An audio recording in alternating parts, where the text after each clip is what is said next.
Hey guys, you are watching Learning with VSCAM. Today in this video I will cover ionization enthalpy and इससे पहले कि मैं 3 parts में जो है डाल चुकी हूँ। आप जाके जो डिस्क्रिप्शन है उसमें जाके सर्च करिए, वहाँ पे आपको तीनों पार्ट की लिंक मिल जाएंगी। So we will start ionization enthalpy। So देखिए यहाँ पे क्या होता है कि आइसोलेटेड गैसेस एटम से जो लूजली बाउंड इलेक्ट्रॉन होता है, मोस्ट लूजली बाउंड, उसको निकालने के लिए जो एनर्जी रिक्वायर्ड होती है उसे बोलते हैं हम आयनाइजेशन एंथैल्पी। ओके, तो ये क्या होती है। अब देखो यहाँ पे ए जी गैसेस एटम से हम इलेक्ट्रॉन निकालेंगे तो फर्स्ट आयनाइजेशन, फिर सेकंड एंड थर्ड। ओके, तो ये जो थर्ड वाली होती है सबसे ज़्यादा होती है एनर्जी, एंड सेकंड फिर थर्ड फर्स्ट वाली, और ये जो होती है एंडोथर्मिक प्रोसेस होती है आयनाइजेशन एनर्जी। ओके, क्योंकि एनर्जी हम प्रोवाइड करते हैं। ओके, तो यहाँ पर देखो ये साइज जब बढ़ता है पीरियोडिक टेबल में तो आयनाइजेशन एनर्जी कम होती है, और न्यूक्लियर चार्ज बढ़ता है तो आयनाइजेशन एनर्जी बढ़ती है, यानी कि पीरियड में जब जाते हैं तो आयनाइजेशन एनर्जी बढ़ती जाती है। ओके, कहाँ गया, हाँ अब देखो यहाँ पे क्या होगा। हाँ देखो यहाँ पे क्या है कि जितना पास में इलेक्ट्रॉन न्यूक्लियस के होगा उतनी एनर्जी कम लगानी होगी, यानी कि छोटा जितना ज़्यादा न्यूक्लियस चार्ज होगा उतनी एनर्जी कम लगेगी, और जितना ज़्यादा न्यूक्लियर चार्ज होगा एनर्जी उतनी ज़्यादा हमें लगानी पड़ेगी, क्योंकि इलेक्ट्रॉन को ज़्यादा न्यूक्लियर चार्ज अपनी तरफ अट्रैक्ट करेगा और कम वाला न्यूक्लियर चार्ज इलेक्ट्रॉन को कम ही अट्रैक्ट करेगा। ओके, तो उसको इलेक्ट्रॉन को आसानी से निकाला जा सकता है कम वाले में। और इलेक्ट्रॉन कन्फिगरेशन हाफ फील्ड और फुल फील्ड में से इलेक्ट्रॉन निकालना टफ हो जाता है। अब यहाँ पे देखो पेनिट्रेशन इफेक्ट क्या होता है, इसे सबसेल इफेक्टिव बोलते हैं, यानी कि S P d F, S का सबसे ज़्यादा होता है क्योंकि एस न्यूक्लियस के क्लोज होता है, यानी कि यहाँ पे मैंने लिखा हुआ भी है क्लोज टू न्यूक्लियस। ठीक है, तो यहाँ पे कुछ लिखा हुआ है सब s subshell need to more energy to remove electron as compare to p d f if they are belong to same shell. अब यहाँ पे नेक्स्ट देख लेते हैं वेरिएशन। देखिए यहाँ पे ये जो वेरिएशन लिखा है जो एक्सपेक्टेड है, ग्रुप का भी एक्सपेक्टेड लिखा हुआ है, साइज बढ़ने पे आयनाइजेशन एनर्जी कम होगी, जो कि मैंने ऊपर बताया था।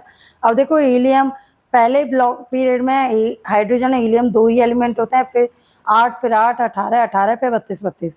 तो देखो सेकंड में 8 एलिमेंट होते हैं, जो एक्सपेक्टेड है वो मैंने यहाँ पे लिख रखा है, बट यहाँ पे क्या होगा, बेरिलियम का फुल फील्ड होगा जो कि बोरोन के आगे आ जाएगा, एंड नाइट्रोजन आ जाएगा ऑक्सीजन के आगे, जो कि यहाँ पे चेंज होकर आप देख सकते हैं। ओके, ऐसे ही सेम होगा पीरियड थर्ड में, मैग्नीशियम एल्यूमिनियम के आगे आ जाए क्योंकि ये फुल फील्ड है, और जो फॉस्फोरस है एप्रिल्ड है ये आ जाएगा सल्फर के आगे। ओके, तो ये वाला सिक्वेंस आप लर्न कर लीजिएगा, ये डायरेक्ट क्वेश्चन पूछ लिया था। यहाँ पे क्वेश्चन लिख रखा है ऑक्सीजन नाइट्रोजन का कंपैरिजन करना है, तो यहाँ पे IE1 ऑक्सीजन का नाइट्रोजन से कम होगा और IE2 ऑक्सीजन का नाइट्रोजन से ज़्यादा होगा, क्योंकि देखो इलेक्ट्रॉन नाइट्रोजन का फुल फील्ड में से निकालना मुश्किल होता है, एंड ऑक्सीजन का इलेक्ट्रॉन फुल फील्ड नहीं है, तो ये वाला इलेक्ट्रॉन निकालना आसान रहेगा। ओके,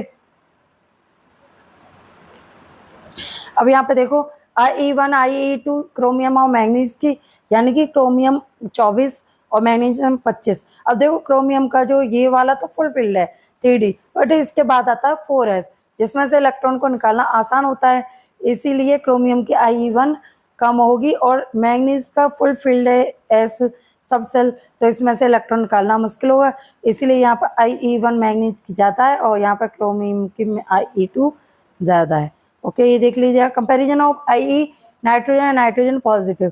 तो यहाँ पे देखो नाइट्रोजन के जो है जब हाफ फील्ड होता है उसमें से इलेक्ट्रॉन निकालना मुश्किल होता है, लेकिन एक और इलेक्ट्रॉन निकालने के लिए तो एनर्जी और ज़्यादा चाहिए हमें, तो इसीलिए IE2 ज़्यादा होगी। तो यहाँ पे आप देख लेते हैं ग्रुप एक्सेप्शन क्या होता है। देखो ग्रुप 13 में दे रखे हैं boron, aluminium, gallium, indium, thallium.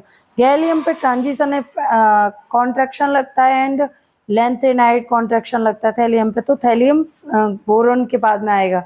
तो यहाँ पे इसकी ट्रिक भी है 1534 इस ग्राफ के अकॉर्डिंग है ये। तो बोरॉन सबसे आगे हुआ, थैलियम, गैलियम, एल्यूमिनियम, इंडियम। ये डायरेक्ट क्वेश्चन बन जाता है जो कि एग्जाम में पूछ लिया जाता है हमेशा।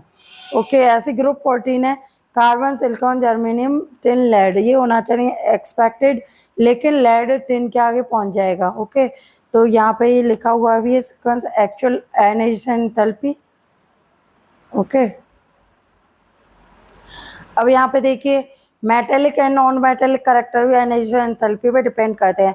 आयनाइजेशन एंथैल्पी कम होगी तो इलेक्ट्रॉन रिमूवल उतना कम ज़्यादा आसान होगा, और मेटल होगा बेसिक ऑक्साइड होंगे, और एनर्जी ज़्यादा होने पर इलेक्ट्रॉन रिमूवल टफ होगा, और नॉन मेटल और एसिडिक ऑक्साइड। ओके, तो नॉन मेटल और एसिडिक ऑक्साइड बनाते हैं, और जो मेटल्स होते हैं वो बेसिक ऑक्साइड बनाते हैं। ये चीज़ लर्न कर लीजिएगा। ओके, तो देखो पीरियड और ग्रुप में, पीरियड में नॉन मेटेलिक करेक्टर बढ़ने के साथ है मेटेलिक करेक्टर कम होता है, ग्रुप में मेटेलिक करेक्टर बढ़ता है और नॉन मेटेलिक करेक्टर कम होता है। तो ये वही चीज़ लिख रखी है जो मैंने ऊपर बताई थी।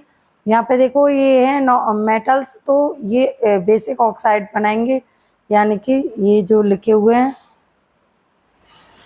And non metals way acidic oxide बनाएंगे, जो कि यहाँ पे नोट डाउन कर रखा है। Okay, thanks for watching. ये दोनों क्वेश्चंस नोट डाउन कर लीजिएगा जो कि डायरेक्ट क्वेश्चन बन जाते हैं, और जो इलेक्ट्रॉन एफिनिटी में नेक्स्ट वीडियो कवर करूँगा। Okay, thanks for watching.